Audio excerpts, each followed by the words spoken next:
Hello guys, welcome back to StarX Education and Chemistry Exams Prep. This is Dr. Kulbhushan. We have another interesting example for you today. So this question is actually quite elementary. It's about the hydrolysis of carboxylic acid derivatives. But I'm trying to review some electronic effects, namely mesomeric effect and electromeric effect with the help of this question. So in this question, we need to figure out the order of the rate of reactions of these four cases. So the first starting compound is an ester. All of these are carboxylic acid derivatives. Specifically in these cases, they are derivatives of acetic acid. So the first one is called the ethyl acetate, or its IUPAC name would be ethyl ethanoate, and compound B is an amide, so it is acetamide, and its IUPAC name would be ethanamide. Compound C is an acid bromide. These are known as acid halides, so this is acetyl bromide, and compound D is acetyl chloride. So all of these four organic compounds are undergoing the acidic hydrolysis to give the corresponding carboxylic acid and the byproduct. The byproduct depends on the type of leaving group we have here. So in case of A, the major product is the acetic acid and byproduct would be the ethanol. In case of B, you will form acetic acid and ammonia. In case of C, the acetic acid forms and HBr is the byproduct. Similarly, in case of D, HCl is the byproduct here. So all of these reactions are showing that you do the hydrolysis in presence of mineral acid, and it also shows heating. So heating is not required in each of these cases. It's because in case of amide and possibly ester, you need to heat the reactants.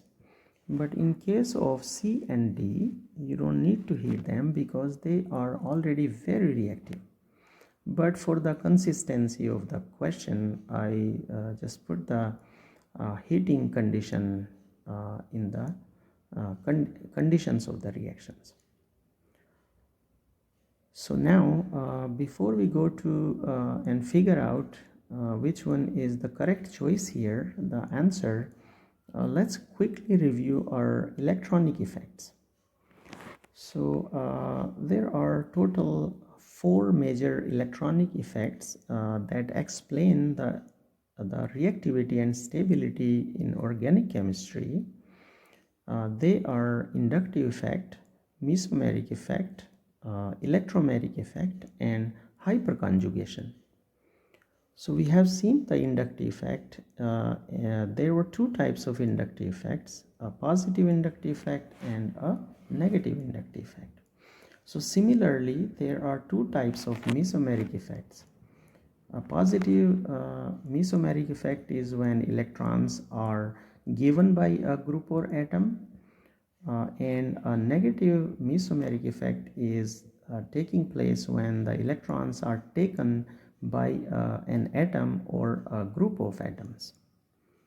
So in this phenomenon, mesomeric effect as well as the electromeric effect, the negative charges, lone pairs of electrons, pi electrons and single electrons in case of free radicals move around, and these movement of electrons would give rise to the resonating structures. So the actual product is thought to be the hybrid of all those contributing resonating structures. So the main difference between mesomeric effect and electromeric effect is that the electromeric effect is only operational when there is a reagent present.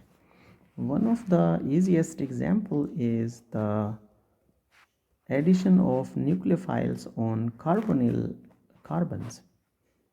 So when you have a nucleophile present, for example water, and acetone is the example of carbonyl compound here, then because oxygen is more electronegative than carbon, so this pi bond breaks and you form a resonating structure where the oxygen gets a negative charge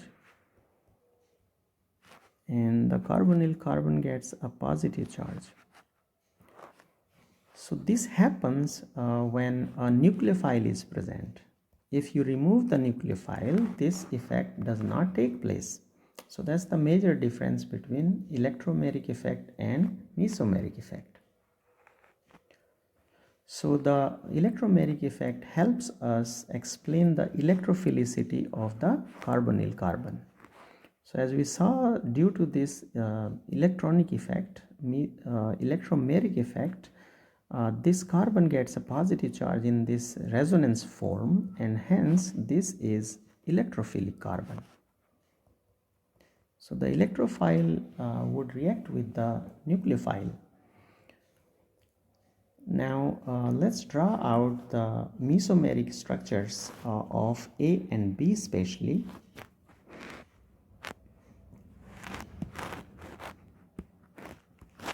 So we know that in esters these two oxygens have two lone pairs of electrons on each of them, and to draw the resonance hybrid this pi bond breaks and a resonating structure or a contributing structure is formed,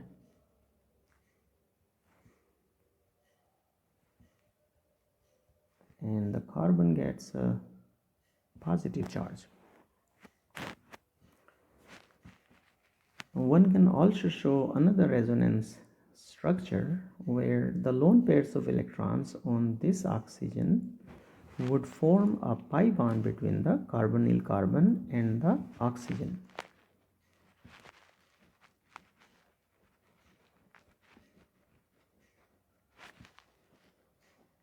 So now the positive charge that was originally on the carbonyl carbon goes to the oxygen now, because it just donated its lone pairs of electron, one pair of electron, and therefore the oxygen gets a positive charge. Now we can draw the resonance hybrid by taking into account of all of these three structures, and in resonance hybrid the oxygen gets a partial negative charge, the second oxygen gets a partial positive charge, and the carbonyl carbon gets a partial positive charge. In the resonance hybrid there is a partial double bond between the carbon and the oxygens. So now let's draw the resonating structure for the acetamide as well. So again, similarly, the pi bond breaks and a resonating form is obtained.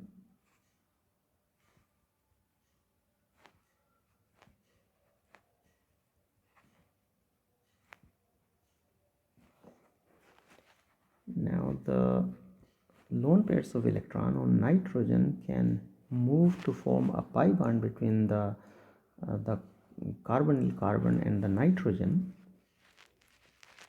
So in another resonating form, now there is a double bond between this NH2 group and the carbonyl carbon. Nitrogen gets a positive charge, and similarly you can draw the resonance hybrid,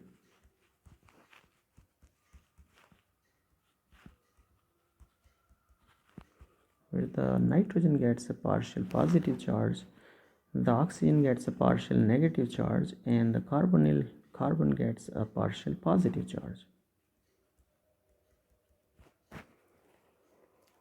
So now if we compare the resonance hybrid of an ester and an amide, we will notice that in case of an ester, the oxygen gets a partial positive charge, and in case of amide, a nitrogen gets a partial positive charge.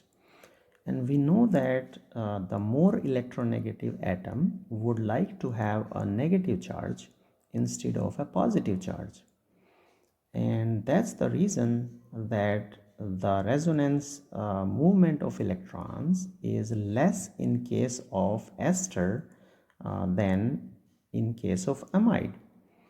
And that's the reason that this partial double bond is more prominent in case of the amide.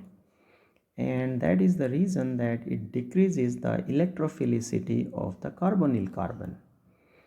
And therefore, because the carbonyl carbon becomes less electrophilic in case of amide, the amides are less reactive than the corresponding esters. So now we know that the A is more reactive than the B. Now if we compare the reactivities of C and D, in case of C, the leaving group is Br, and in case of D, the leaving group is Cl, chloride ion. We know that the bromide ion is a better leaving group than the chloride ion, because the size of bromide ion is much larger than the chloride ion, and the bigger size can stabilize the negative charge by spreading out it over the larger area of the ion. Therefore, because the leaving group is better in C than the D, therefore the C would be more reactive than the D. So now we know that the acid halides are a lot more reactive than corresponding esters and amides, and the reason for that is because these bromine and chlorine, they are a lot better leaving groups than the ester cases. It is the ethoxide ion or ethanol, or in case of amide it is the NH2 minus in basic conditions, and in neutral or acidic conditions it is ammonia. So now we know that the reactivities are now the C and D are more reactive. So C is more reactive than D, and D is more reactive than A, and A is more reactive than the amide B. So that would be the order of the rate of reactions. And so this is the case of option D. So that would be our correct answer. Now we can also remove the choices quickly, because that's one of the method to quickly reach to the correct answer, is to eliminate the choices that seem right away incorrect. So in choice A, it shows that A is more reactive than C, which is not the case. So it's not a good choice, and same way A is not more reactive than D, so that's not a good choice either. In case of C, C is more reactive than D, which is correct, but B is not more reactive than A, therefore that was an incorrect choice as well. So now to recap this lesson quickly, the carboxylic acid derivatives undergo hydrolysis under acidic conditions and basic conditions to give corresponding carboxylic acid. And the reactivities of these carboxylic acid derivatives are the acyl halides are more reactive than the esters, and esters are more reactive than the corresponding amides, and those reactivities can be explained on the basis of leaving group ability and the electrophilicity of the carbonyl carbon.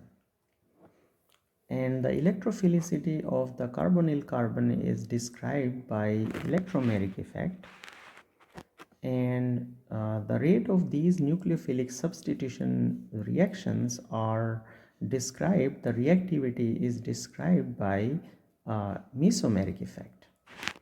So these reactions go through by a two-step mechanism. The first step is the addition of a nucleophile on electrophilic carbonyl carbon, and the second step is the elimination of the leaving group.